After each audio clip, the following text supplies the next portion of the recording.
welcome back to Let's Talk Business South Carolina, episode number 12. I'm here with our first guest, Adrienne Temple, and Adrienne is the Vice President of Training Programs at SCMEP, and they, of course, are the South Carolina Manufacturing Extension Partnership. As I said at the top of the show, SCMEP is an extremely important organization, nonprofit organization in South Carolina, as their mission basically is to assist a manufacturer in the state in any way that manufacturer needs assistance. But they're here to help drive profitability and streamline and that type of thing for the manufacturing facilities. And as I also mentioned, they're a part of NIST, the National Institute of Standards and Technology. They are funded at a national and a state level by the United States and South Carolina Departments of Commerce. Adrienne Temple, Vice President of Training Programs, welcome. Thank you so much. It's a pleasure to be here. It is good to have you. I also said at the top of the show that I always love it when someone from SCMEP comes because CEO over there, Andy Carr, a good friend, always has a great staff, knowledgeable staff, and you guys are always impressive, and I'm sure this conversation is going to be no different. Thank you.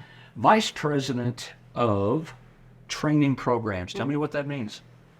So my primary responsibility is not only our open enrollment classes, like our public offerings at our training centers, but then also we have an online platform that we started back in 2020. So I was spearheading that effort, and so we continue now to offer a lot of online offerings, both virtual instructor-led as well as on demand. So I'm responsible for that as well. Tell me how long you've been with SCMEP. It'll be 10 years in January. 10 years. My goodness, I would assume you like it. You love it. I love it. Yeah. I do, yeah. Yeah, it's a great staff over there. I'm sure you all have a lot of fun. You work out of the Greenville office? I'm actually in Columbia. You're in the Columbia office. Now, we have headquartered in Greenville. Used to be headquartered in Columbia, if I remember right, several years back. Yep. But because Chuck Spangler at the time, I think, was in this area, and of course now Andy Carr, I think the corporate office just kind of became here. And then you've also got an office. Do you have one in the Low Country? We actually have a partner location with SCRA in Somerville. That's right. And they let us leverage that room. That's right. Okay. Before we get into talking more business, though, where are you from? Are you from here? I'm originally from North Carolina. You're from North Carolina. Whereabouts? Sanford, North Carolina. Sanford, North Carolina. I'm not familiar. How close is that to South Carolina? It's probably a good 3 hours away. Okay, so we're not close. But you made your way to South Carolina at some point. Did you come here to work at SCMEP? No, actually, manufacturing brought me here. Okay. Yeah. Yeah. So you've been in the manufacturing world for quite some time. Mm-hmm. Okay. Yeah. All right. You all did an annual survey here recently, right? Tell me what that survey was about. So as a part of our relationship with NIST, we have a responsibility to report impacts of our services to any of our clients. So that's a regular activity that we would do with any client that's worked with us that's in the manufacturing sector. Okay. Excuse me just one sec. Before you keep going with that, I want to make sure people understand what NIST is. National Institute of Standards and Technology, right?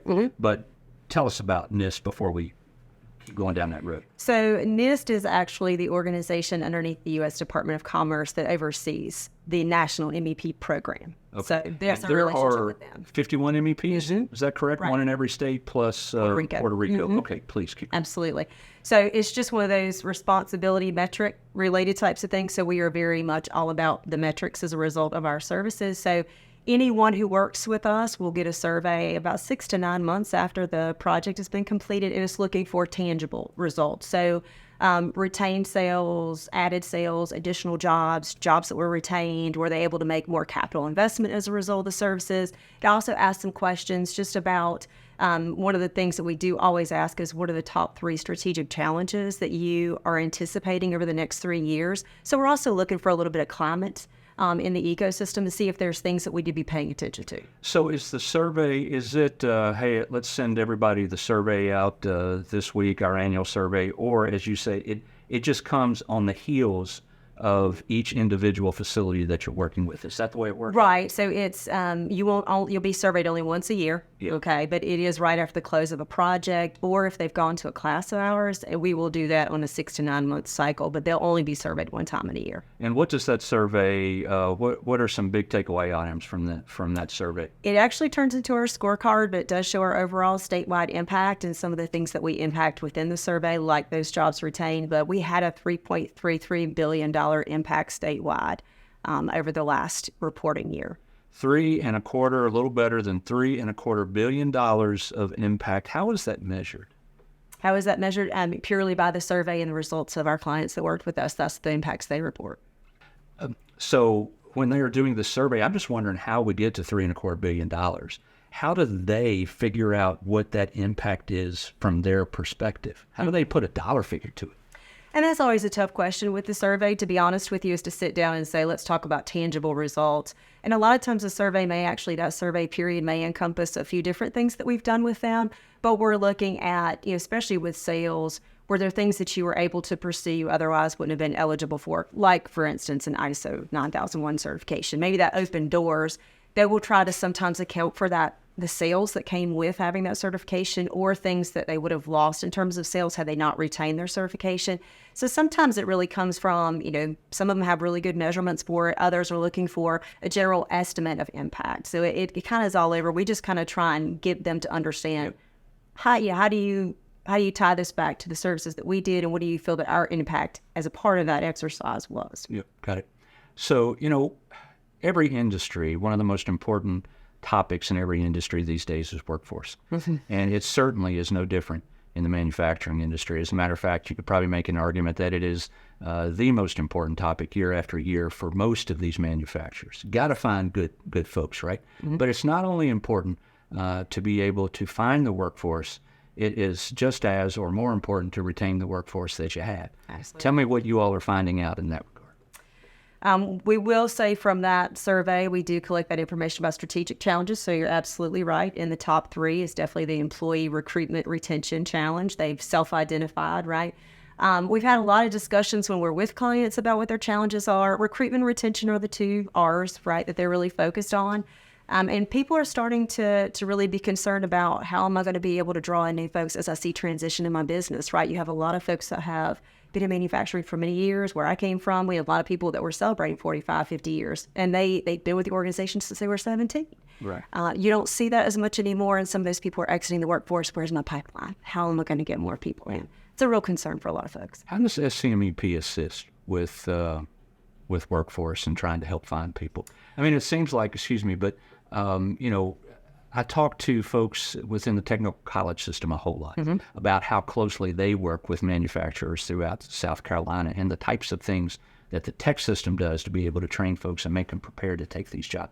How does SCMEP fit into that? A lot of it would be looking at, especially from recruitment strategies, let's talk about what are your job postings, what your job descriptions look like. How are you going to Right. It's things that, honestly, having been in manufacturing for many years myself, it's really not something we go back and revisit. It's kind of a one and done. So we don't go back and look at the evolution of the workforce and how things have changed in our business. And it really is a best practice exercise. But we start looking at what's happening in the ecosystem. What are you really looking for versus what you would like to have? You mentioned the 2 R's a minute ago, recruitment and retention, right?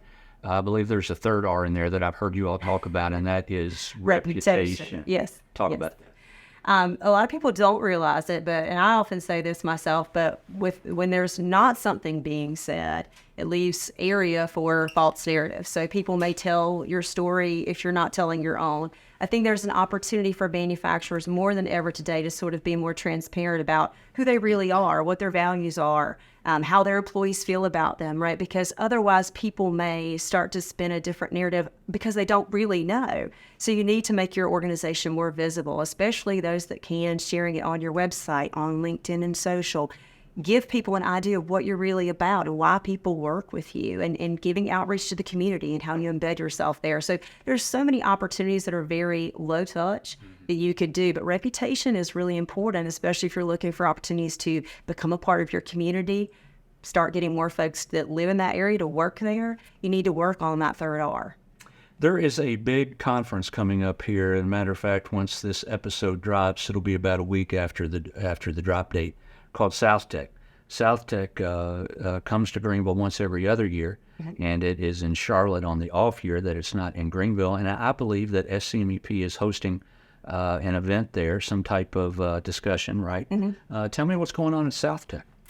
So we're super excited. This is the first time that we've ever done this, but we've been given the opportunity to host a panel. It is Workforce Day that day, so it's very convenient that we're talking about that. We're going to have a keynote, which will actually be Executive Director William Floyd from SC Duke, and then we're going to have a panel of manufacturers. And I think the real focus here for us is to be able to do storytelling about what manufacturers are doing, innovative, creative solutions to address their own workforce challenges. Because we can talk a lot about the, all of the problems and challenges that are out there, and some things might not be within our control. This is all about manufacturers. We have a lot of upstate manufacturers for this particular conference sharing stories about what our challenge was, and we decided to take it head on. And whether that's technology or change in practice or some other innovative solutions, it's an opportunity for them to share that with others. Do you remember what day of the conference? Is that a 2-day or a 3-day It's conference? a 3-day. It'll be the 3-day? very first day is Workforce Day, October 24th. Morning, afternoon? It's afternoon after at lunch, so 1 to 2:30. Got it. And I would assume if people go to the South Tech website, they can register for that. Absolutely. Okay. Absolutely. We'd love to have them. Okay, I bet you would. Okay, so you mentioned William Floyd with SC Do. He was on the show here a couple of episodes ago, and we were talking about workforce. Really impressive guy, and I think he's going to do a really good job. Of course, he replaces Dan Elzy not too long ago. Let's talk about training programs some more. If I'm a manufacturer and I go to the SCMEP website, which is scmep.org, and I go to the SCMEP website, what am I going to find there? Am I going to be able to peruse a large list of whatever it is that I might be looking for? Or might I call Adrienne and say, Adrienne, I don't see this. Can you do that for me? All of the above. So we do have our website organized in a way that whether you're looking for specific consulting services, you can actually look at a full list of our training consulting services. But obviously, as you know, it doesn't stop there. So if you call us, can you do this one thing? Pretty much the answer is probably yes, but we would certainly ask anyone who can't find what they're looking for. There's a contact form there. It'll be routed to the appropriate party at SCMEP, and someone will get in touch with you immediately. But yes, it's all about all of our training courses are there, all of our new programs, our new assessments, and our workforce development playbook is there for download. So a lot of options for folks that are looking for solutions. You all also put out, if I remember right, a weekly newsletter with bunches of information on it. And we will make sure that is on the screen right now so people know how to go to your website and sign up for that. Adrienne, really good information. Yeah. I appreciate you being here. Thank you so much for having me. Oh, you are welcome. I always say, every time I talk to folks at SCMEP, I always tell the audience that manufacturers in South Carolina do not have a better friend than our good friends at SCMEP, and they do a wonderful job for that industry.